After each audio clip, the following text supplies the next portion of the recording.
Hello po sa ating lahat, lalong-lalo na sa mga katulad kong crafters na mahilig magbutingting at hindi mapakali pag walang ginagawa. Ako nga po pala si Miss Rodeline, ang babaeng walang pahinga. Last October 2024 ay may isang special request ng aking pretty daughter para sa kanyang 12th birthday. Yun ay ang gawan ko daw siya ng penguin na crochet. Napaisip ako kung bakit. And when I asked her, penguin daw kasi ang animal character ni Song Hoon na isang member ng ENHYPEN, ang kanyang favorite boy band. Hay nako. At dahil love na love ko ang nag-iisa kong anak, wish granted agad yan. At ayan na nga po, at nilagyan ko na dyan ng mata ang cute na penguin. At para fluffy, naglagay din tayo ng stuffings.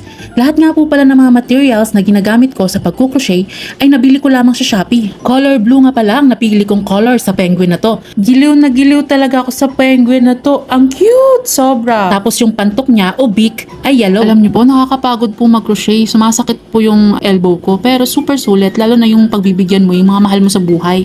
Yellow din ang happy feet niya. Ayan, at tinahi ko na pati yung pakpak niya. Nagulat ako sa resulta.